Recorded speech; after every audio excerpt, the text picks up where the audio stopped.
नमस्कार, मैं हूं विनय सिंह। आपका बहुत बहुत स्वागत है। झारखंड में यहाँ के शिक्षा मंत्री जगन्नाथ महतो ने एक बयान दिया और इसके बाद राजनीति फिर से गर्मा गई।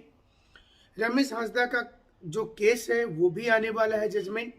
इसके साथ साथ हम बात करेंगे कि भाषा को लेकर जो विवाद है उस पर भी बात करेंगे। क्या नौकरी मिल जाएगी आप लोगों को? क्या सरकार की मंशा स्पष्ट है? और साथ ही साथ ये बताएंगे कि पिछले दिनों हेमंत सोरेन ने जो बयान दिया और जिस प्रकार से अलग अलग चिट्ठी आई, सभी के बाद भी वैकेंसी को रद्द किया गया। तो खबरों की शुरुआत करें उसके पहले आप देखिए हेमंत सोरेन की एक पुरानी वीडियो इन दिनों सोशल मीडिया में काफी चल रही है। देखिए।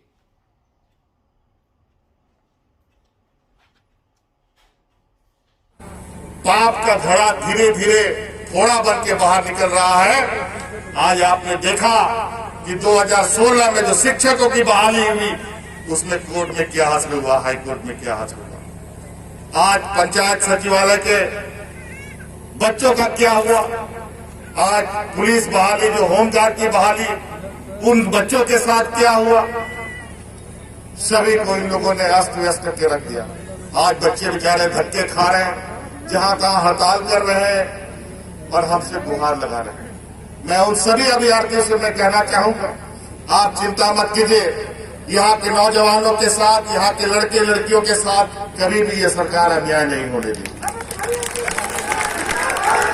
आप थोड़ा धैर्य रखिए और इस भाई पर विश्वास रखिए, क्योंकि यही एक सरकार है जहां हम अपने झारखंडियों की बात कर सकते हैं। और इस सरकार का कान भी है, आंख भी है और नाक भी है। हम सुनते भी हैं, देखते भी हैं और हम काम भी करते हैं।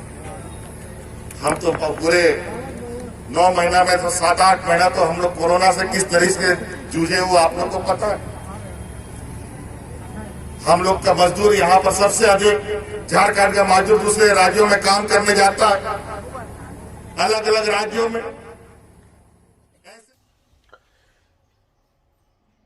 तो इसमें साफ साफ वो बता रहे, सरकार बनने के बाद का वीडियो है, तकरीबन 8 से 9 महीने के बाद का वीडियो है, जिसमें वो बोल रहे हैं कि वो नौकरी देंगे तमाम लोगों को जो आज सड़क पर बैठकर आंदोलन कर रहे हैं, उनको नौकरी देंगे। हालांकि वैकेंसी उन्होंने ठीक दूसरे साल में कैंसिल कर दिया। क्या इसके मायने होंगे ये समझाएंगे आपको। वहीं दूसरी ओर सरकार ने जबरदस्ती कुछ डिस्ट्रिक्ट में कुछ भाषा को ला करके दे दिया। इसके बाद वहां पर विरोध शुरू हो गया और खास तौर पर यह है कि विरोध करने वाले जो लोग हैं उसमें भोजपुरी बोलने वाले भी लोग उसी भाषा का विरोध कर रहे हैं, मगही बोलने वाले लोग उसका कर रहे हैं, मैथिली बोलने वाले उसका कर रहे हैं, क्योंकि राजनीतिक पहलू में ये ऐसा प्लेटफॉर्म हो चुका है कि जहां विरोध करना लोगों की आदत बन चुकी है।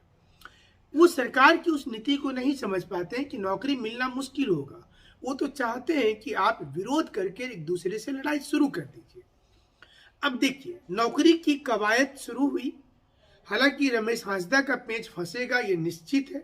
हाईकोर्ट गंभीर है इस मामले पर। इसके बाद 1932 का जीन एक बार फिर से बाहर आ गया। मतलब एक और सरकार नौकरी देने की शुरुआत कर रही है और अपने मंत्री से स्टेटमेंट दिलवा रही है कि 1932 के खातियान पर जोर शोर से बोलना शुरू कर दीजिए। झारखंड मुक्ति मोर्चा से जुड़े तमाम मंत्री 1932 पर बात करेंगे। कांग्रेस के लोग इसका विरोध करेंगे क्योंकि दोनों के वोट बैंक अलग अलग है। क्या 1932 के खातियान को लागू करना के लिए किसी ने रोक रखा है सरकार को? क्या गवर्नमेंट को किसी ने बोला कि आप लागू मत करिए, आपके 2 साल से ऊपर हो गए हैं, आपने लागू क्यों नहीं किया? अगर आपको करना है तो पहले दिन कर देते। लेकिन वैकेंसी को लाने के बाद 1932 पर फिर से एक राजनीतिक सरगर्मी की प्लेटफॉर्म को खोजना क्या संकेत देता है? अब यह संकेत आ रहा है कि नौकरी मिलने में मुश्किल हो जाएगी, क्योंकि सरकार जब अपनी रणनीति बना लेती है, देखिए ये रणनीति एक दिन की नहीं होती है, इसमें वर्षों लगते हैं गवर्नमेंट को मेहनत करने में। आपको हम कुछ चिट्ठी दिखाते हैं जिसमें पंचायत सचिव के नियुक्ति को लेकर के तमाम लोगों ने दावा प्रतिदावा किया था। विधानसभा में शून्यकाल में क्वेश्चन भी उठा था, बहुत राजनीति हुई। कई लोगों ने कहा कि हम सरकार से समर्थन वापस ले लेंगे। बाहर कुछ बोलते रहे, अंदर काम कुछ ही होता रहा। अंदर ही अंदर एक इस प्रकार की सोच शुरू हुई कि अब हमें नौकरी अगर देनी है तो हम अपनी नई वैकेंसी निकाल कर देंगे, पुरानी प्रक्रिया को हम किसी भी सूरत में नहीं दे सकते। और यहीं से दिक्कत की शुरुआत हो जाती है, क्योंकि ये ट्रेंड राजनीति में तो ठीक है, लेकिन आम जनमानस के लिए बेहतर नहीं है, क्योंकि सरकार बदलेगी, नई सत्ता जब आएगी तो वो अपने हिसाब से सोचेंगे।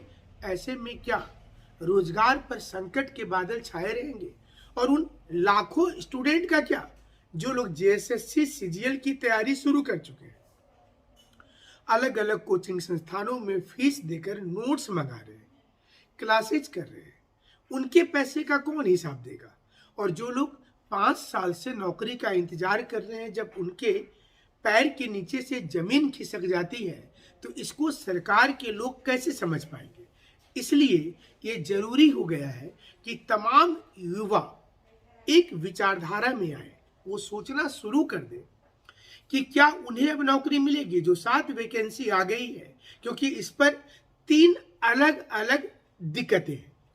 पहली दिक्कत रमेश हांसदा का केस है, जिसमें आप ज्वाइनिंग करने के बाद भी आपकी नौकरी जा सकती है। जो इस समय अलग अलग कैटेगरी में पूर्व नौकरी के हालात बन गए हैं, वो इस समय में भी बन जाएगा। दूसरा, 1932 के खातियान का जिन उस थैले से बाहर निकाल दिया गया, जिस थैले में बाबूलाल मारंडी से लेकर अन्य दूसरी सरकारों ने बंद करके रखा था। यानी कि सरकार के मन में इस समय में यही चल रहा है कि कैसे भी करके इस नौकरी को नहीं दिया जाए। और तीसरा, गठबंधन सरकार में हर किसी को अपने वोट बैंक को लुभाने की कोशिश तेज हो गई है, क्योंकि कांग्रेस को लगता है कि उनका वोट बैंक शहरी इलाका में है। खास करके जो लोग नॉन ट्राइबल हैं वो कांग्रेस को वोट करते हैं। इसलिए कांग्रेस कभी नहीं चाहेगी कि 1932 के खातियान को हुबहू लागू किया जाए। वहीं दूसरी ओर झारखंड मुक्ति मोर्चा का कोर वोटर रूरल एरिया में है, जो ट्राइबल कम्युनिटी से ज्यादा है। ऐसे में जेएमएम चाहेगी कि 1932 का खातियान लागू हो जाए। लागू हो नहीं हो ये बात का मुद्दा होगा। और ऐसे में कोल्हान को अब भला आप कैसे भूल जाइएगा, जहां पर एक अलग देश का प्रांत का डिमांड हो रहा है। ये डिमांड नया नहीं है। कोल्हान प्रांत का डिमांड 1980 से शुरू हो गया था, और कोल्हान को उस समय ये माना जाता था कि जब झारखंड नया राज्य बना है 2000 ईस्वी में, तो राजधानी चाईबासा को बनाना चाहिए था, क्योंकि सबसे पिछड़ा प्रदेश कोल्हान था। लेकिन इसकी अनदेखी की गई।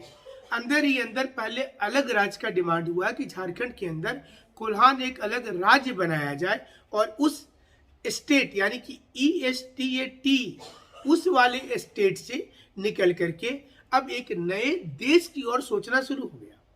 अंदाजा कीजिए कि झारखंड मुक्ति मोर्चा की सरकार के अंदर ही सब कुछ था, लेकिन इसके बावजूद 50,000 टीचर और सिपाही की नियुक्ति अंदर ही अंदर अलग अलग गांव में कैंप चलाकर किया जा रहा था। डीएसपी स्तर का पदाधिकारी की भी नियुक्ति हो रही थी। सैलरी 1 लाख रुपया दिया जा रहा था। पुलिस को कानो कान खबर नहीं हुई। एक देश के अंदर एक प्रांत का मांग तो ठीक हो जाता है, चलो राज्य की मांग कर रहे हैं, लेकिन देश के अंदर दूसरे देश का मांग करना, क्या उनके ऊपर अब कार्रवाई होगी?